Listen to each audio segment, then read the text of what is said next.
A crença espírita no Vale dos Suicidas que angustia parentes de luto. Sim, esse é o título de uma matéria que está na BBC, certo? E essa matéria saiu no dia 17 de abril de 2024. Vamos comentar essa matéria, entender um pouco mais sobre isso? Sejam bem-vindos ao nosso canal. Meu nome é Anderson Gomes, aqui falamos sobre espiritualidade, saúde, falamos sobre parapsicologia, sobre terapia, estados alterados de consciência. Bem, nós vamos hoje neste vídeo comentar um pouco sobre a matéria aqui, muito interessante, que saiu uma matéria muito bem feita, com pesquisa, né? Que saiu na BBC, tá? Quem não conhece a BBC, é BBC News Brasil, a bbc.com, tá? E sempre aparecem muitas matérias muito interessantes sobre saúde, espiritualidade na BBC, baseada em pesquisas, né? Matérias muito bem feitas. E essa é a matéria da jornalista Mariana Alvim, da BBC News Brasil, em São Paulo, certo? Então a ideia, gente, é nós comentarmos um pouco aqui sobre essa matéria que existem. Sim, existe uma problemática no espiritismo em relação ao tema suicídio. Existe uma problemática, um agravamento do pensamento sobre o suicídio no espiritismo? Sim, existem, e existem alguns exageros também, certo? Então esta matéria da BBC, né, a jornalista fala sobre o livro Memórias de um Suicida, que é da médium Ivone do Amaral Pereira, uma médium muito conceituada no meio espírita, que viveu do ano 1900 até 1984, certo? Então ela explica aqui, eu não vou ler a matéria para vocês naturalmente, mas eu vou dar alguns tópicos interessantes.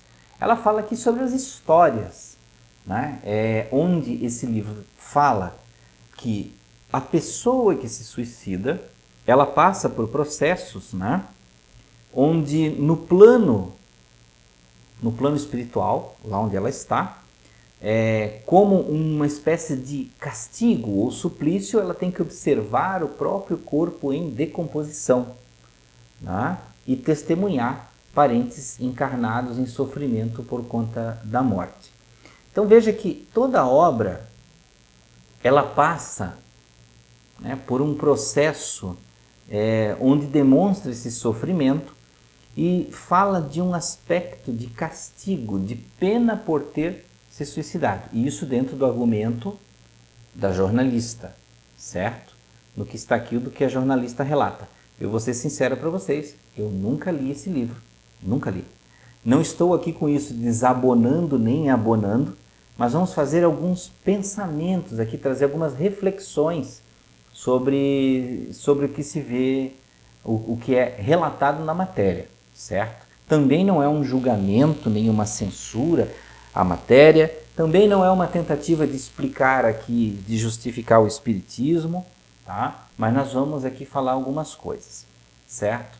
Então veja que aqui ela cita nessa questão do suicídio, que inclusive demonstra uma pesquisa que houve um aumento de suicídios na época da pandemia. Sim, as pessoas que já estavam deprimidas, que tinham problemáticas mentais, isso tudo se agravou, e aquelas que tinham aquela tendências ou ideações suicidas a pandemia facilitou isso, certo? Aqui tem também no texto, fala de uma pesquisadora, a pesquisadora Célia Arribas, que é historiadora e socióloga da Universidade Federal de Juiz de Fora. Coincidentemente, até eu não a conheci, mas é da Universidade Federal de Juiz de Fora, onde eu estive no CONUPES, né, no Congresso Internacional sobre Saúde e Ciência, Saúde e Espiritualidade, né, recentemente, na semana passada ainda. E ela fala aqui sobre que essa questão aqui, que não teria muito sentido se pensar em suicídio, porque o espírito continuaria vivo com suas angústias e suas dores, né? Ela diz aqui que há um princípio pressuposto pelo Kardec, que o espiritismo precisaria sempre estar ao lado da ciência e dos avanços científicos. Isso abre a possibilidade de renovação constante.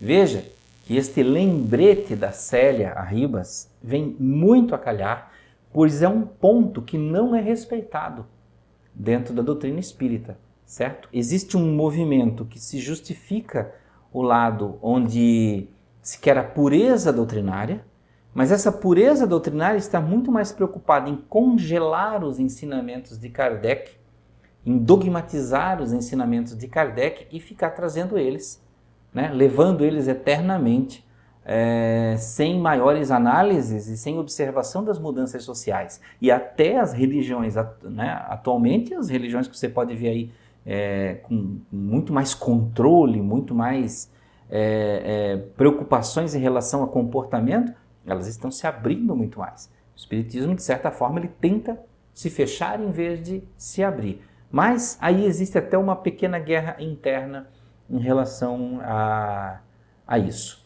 Então veja que Kardec tinha o sonho, sim, que a própria doutrina fosse se modificando de acordo com as necessidades, de acordo com a própria ciência. Tá? O que ela fala aqui, o que a própria pesquisadora diz em relação ao livro, que o livro tem um cenário bastante excessivo, que olha para os suicidas condenando essas pessoas. Não é só uma visão só do livro, tem uma visão de muitas pessoas assim, um tanto delas influenciadas pelo próprio livro, mas aí eu gostaria de fazer uma observação aqui. Procure o que eles falam aqui, o que existe, que diz que existe no livro. Vale dos Suicidas. O que é o Vale dos Suicidas? É como André Luiz relatava, que é um lugar chamado umbral, é um tipo de umbral. Se você procurar nas obras de Kardec, nos 5 livros de Kardec, uma referência espírita, pura, de pureza doutrinária, umbral, você não vai achar. Se você for procurar uma referência sobre locais chamados vale, tá? Seja vale disso, vale daquilo, não existe. Ou seja, isso é de uma obra que veio muito para frente e essa obra trouxe como revelação este suposto local dito Vale dos Suicidas, certo? Inclusive, quero fazer uma emenda aí, né? Tem pessoas que muitas vezes me perguntam, Anderson, e o tal do Vale dos Tatuados?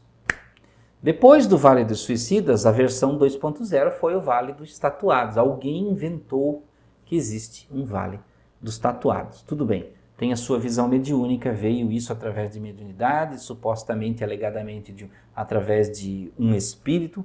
Ainda assim, observemos a questão. Pureza doutrinária, não é isso para ter no Espiritismo? Onde está umbrais e vales? Lá em Kardec não tem. Em respeito a André Luiz, que tenho muito carinho porque eu aprendi muita coisa, entendo que existem esses umbrais, zonas, lugares na espiritualidade, onde as pessoas afins se encontram. Por exemplo, se você quer encontrar muitas pessoas que gostam de futebol, você vai aonde? Você vai num estádio. Né? Se você quer encontrar muitas pessoas que gostam de estudos científicos, você vai num laboratório, numa universidade. Se você quer encontrar muitas pessoas que consomem drogas, crack, você vai na Cracolândia, onde essas pessoas se aglomeram, certo? Então, veja, você não vai encontrar pessoas que não gostam de, né, que não gostam de sorvete na sorveteria. Na sorveteria tem pessoas que gostam de sorvete.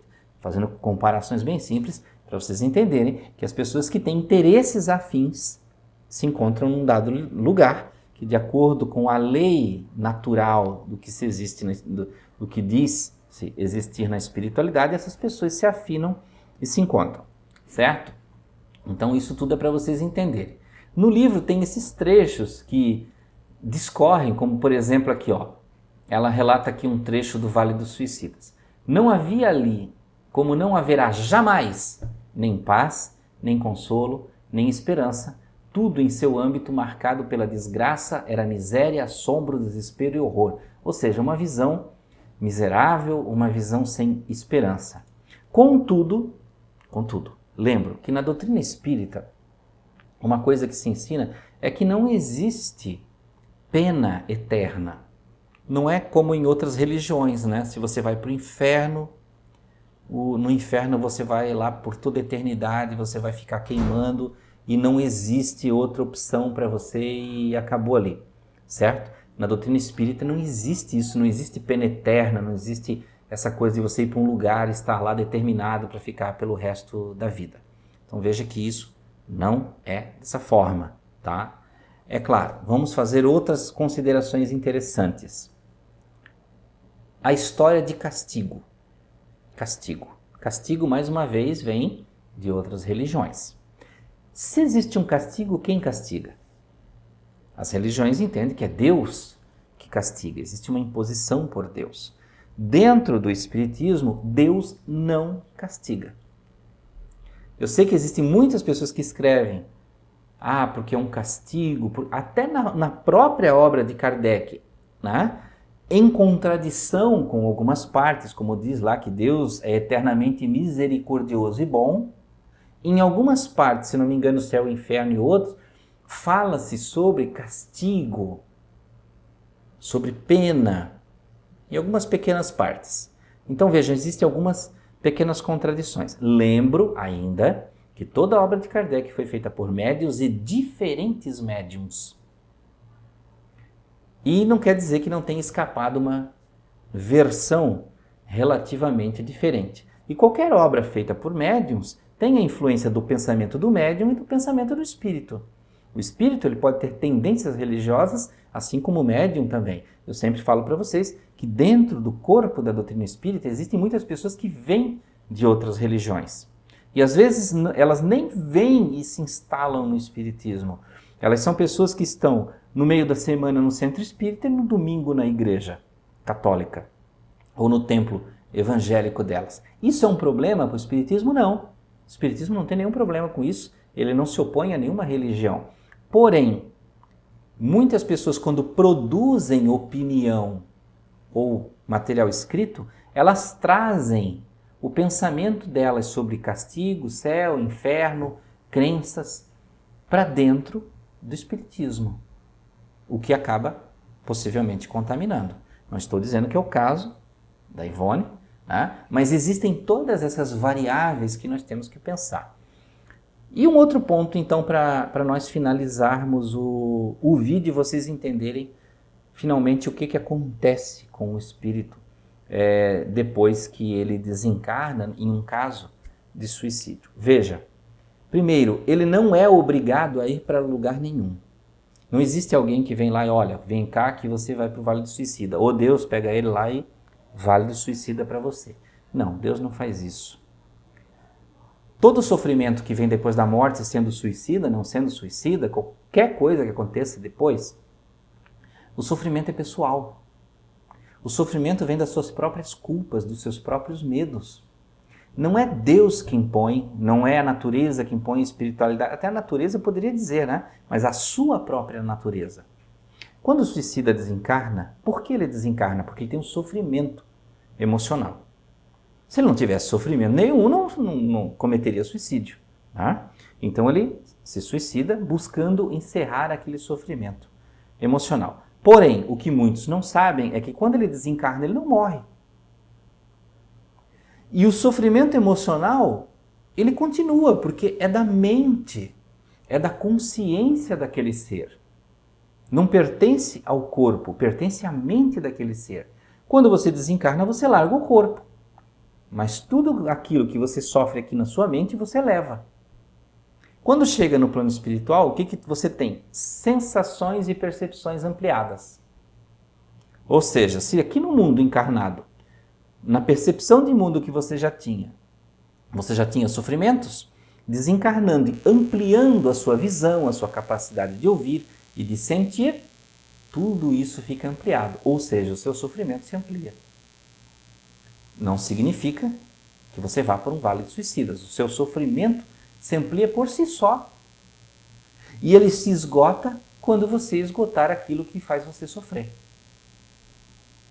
Veja que não é Deus que faz você sofrer mais, não é o diabo, não são outros espíritos, é o próprio sofrimento da pessoa. Quando que ele acaba? Pode levar um dia, como pode levar 1000 anos. Isso é muito variável, extremamente variável. Tá? Então não tem assim, o suicida fica anos lá no vale. Não fica. É uma possibilidade, ele pode ficar como pode não ficar, como ele pode nunca ir para vale de suicida nenhum. Ele pode simplesmente ficar em outro lugar. E aí? Né? Então isso é extremamente variável, essa regrinha, 1, 2, 3, as pessoas adoram a regrinha assim, acontece assim, ó, 1, 2, 3, não é, gente. Não é. Tudo está aqui, ó. Como você resolve o que está aqui? É isso que manda, tá? E finalizando, tem uma frase dita por um depoimento de alguém na matéria que diz assim, ó, olha só, essa matéria fecha o vídeo para você entender. Não precisou ninguém dar uma explicação muito maior. Ele diz o seguinte, tá certo que o suicídio é uma atitude antinatural, mas a gente vê que Deus é misericordioso. Jesus na cruz falou para o ladrão, se arrependeu de coração, eu te digo hoje, estarás comigo no paraíso. Aqui diz Bruno, né, na matéria. Então continua dizendo aqui, então, essa fala de Jesus é contraditória com essa afirmação do Vale dos Suicidas. Sempre me pauto por Cristo, as ações dele no Evangelho e me pergunto, como ele lidaria com esse assunto hoje? Se Cristo perdoa na cruz, por que Jesus não perdoaria o suicida? Por que Deus não perdoaria o suicida? Então não é um problema com Deus, não é um problema com vale nenhum. É um problema só dele conseguir entender o que se passa. Quando isso passar, ele vai voltar a ser uma pessoa como qualquer outra pessoa, sem esses sofrimentos, sem precisar de vale do suicida, sem nada disso. Então vamos eliminar esse dogma, né, da nossa vida. Você pode ser atraído para lugares onde existem pessoas com pensamentos afins, como os seus? Pode, mas também pode não ser. Depende muito das situações. Tá? E leia a matéria, vou deixar o link embaixo na descrição do vídeo, o link da matéria da BBC, que é muito interessante, leia sim, para você entender um pouco mais, que vale muito a pena. Então, meus amigos, muito obrigado por ficar até aqui. Grande abraço, até a próxima.